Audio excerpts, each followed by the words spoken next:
Well, hi everyone, Shaun Humphries here. Welcome to All Things Retirement. Well, in this installment, we are going to talk about the impact of sequence of returns on your retirement income portfolio. So we've talked about the main risks that retirees need to plan for when they develop their retirement income plan. So one risk is inflation, so inflation proofing your income so the purchasing power is maintained. Longevity risk is a real issue, and of course, market risk.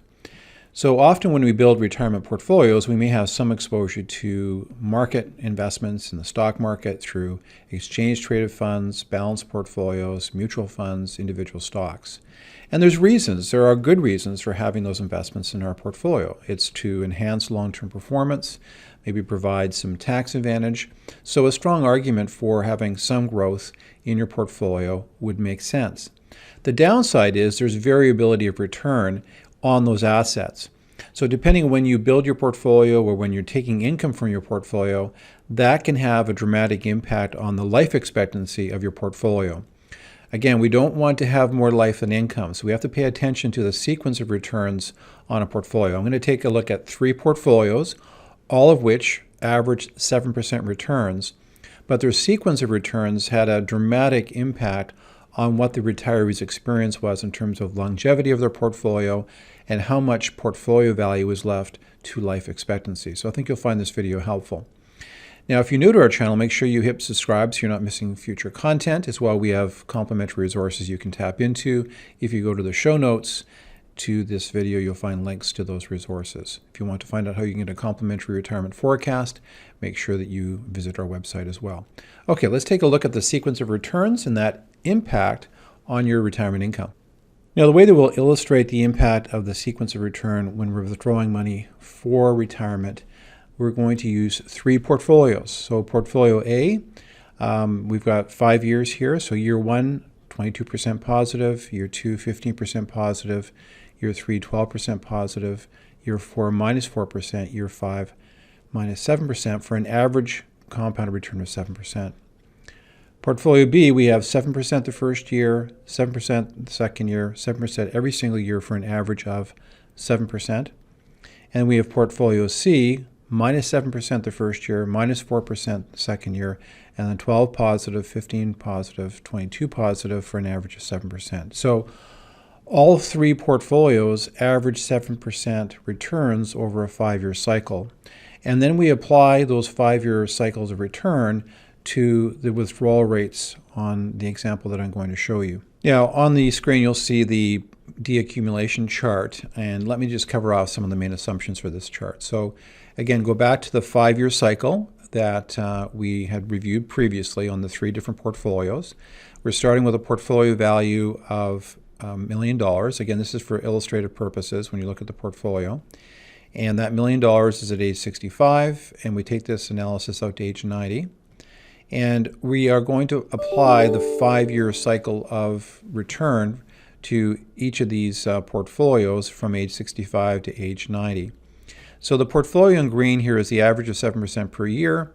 And you can see that the portfolio does decline in value slowly. By age 90, there is $400,000 left in the portfolio.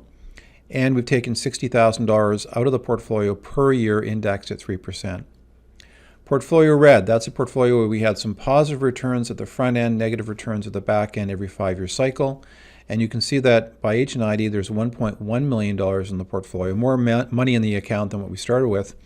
And we took out the $60,000 per year indexed at 3%. The yellow, portfolio C, with a sequence of returns that started with negative performance and then ended with positive performance. You can see that with that sequence of return, we've run out of money before age 90. So there's no capital left, and between age 85 to age 90, let's say age 87, there's no capital left in the portfolio. So again, this is just for illustration purposes. It's a very simplified chart, but this is a reality. So if you look at most retirement forecasts, they tend to start with this green line, which is a linear approach to planning. Now, we do that often as well. We create a base case. So let's say we assume that we can get 5% per year average over time on the portfolio. Let's say inflation is 3%. We're going to net after inflation 2% returns. That's a reasonable starting point.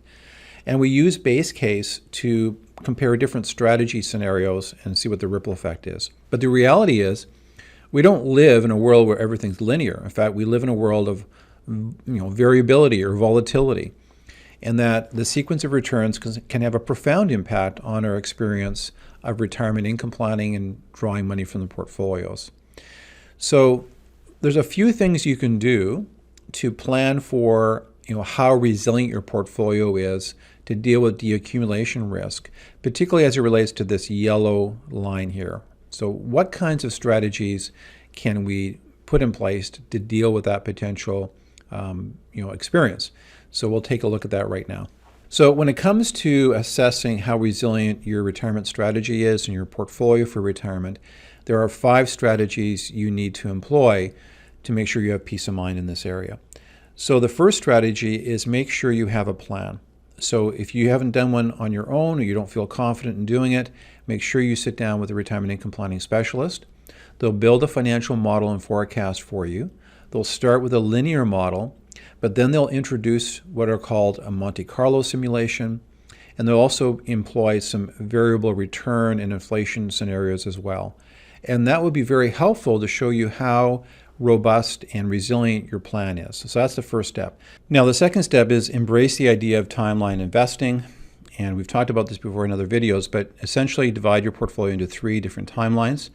Timeline number 1 is money that's going to be needed from your portfolio for income and liquidity needs over the next 1 to 3 years. You want to be very cautious and conservative with those investments. Timeline number 2 is money that's not needed for another 4 or 5 years. You can add a little more growth to this part of your portfolio because you've got a little more time to work with. And then you have the growth portion of your portfolio. Likely these assets don't need to be tapped into for 8, 9, 10 plus years. Time is the investor's best friend. Now, if you employ this strategy, that reduces the chance that you're going to have to go into parts of your portfolio and sell off assets at a loss if the portfolio is experiencing a sequence of returns that are negative. So the timeline investment strategy is one of the strategies that can help to protect you against that. Another way of looking at it is the income wedge strategy. So again, you've got your overall portfolio, and then this particular pie is your income. And so you set aside money in your portfolio of, let's say in this example, it's $25,000 per year to make sure that if the markets don't do well, you can tap into cash equivalents, money market accounts, short-term bonds, GICs to produce the income. So that if we go through a negative period in the markets, you don't have to sell assets at a loss. So we've got strategy number 1, have a plan. Strategy number 2, get clear on your timeline investment strategy. Number 3, put in place an income wedge strategy. Now, strategy number 4 is make sure that you're rebalancing your retirement portfolio. And rebalancing can take place at different levels. So often we'll use securities where there's systematic, automatic rebalancing to readjust the asset mix to make sure you're not drifting into a more aggressive portfolio. There can also be portfolio manager or security rebalancing to fine-tune the portfolio. And then when we have review meetings with clients, it's account reviews that can trigger rebalancing. The biggest thing here is that if you go through a period of time, a sequence of return where the markets are positive and your portfolio is doing well, it's very easy to fall in love with your best performing investments. But in those moments of time, particularly if you're retired, you want to make sure you trim the profits, you protect the profits and put them in more conservative assets, because you never know when you're going to need some of those profits to supplement expenses that might come up through your retirement years. So rebalancing is really critical.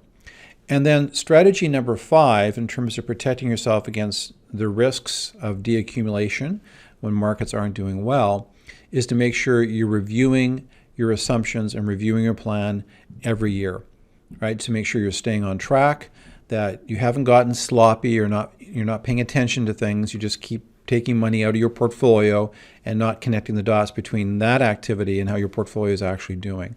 So either you need to be doing that or work with your advisor to make sure there's a review mechanism. So if you have to make adjustments, you want to be making those adjustments proactively and not looking at things 2 years later, wondering why you took the income out at that point and didn't make some adjustments to your strategy.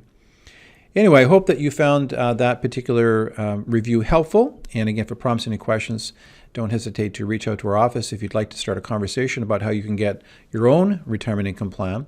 As well, in the show notes, we have some resources you can tap into to learn more about different aspects of retirement income planning and the retirement journey. Anyway, wishing you all the best in retirement and your overall wealth planning. You take care. Bye-bye.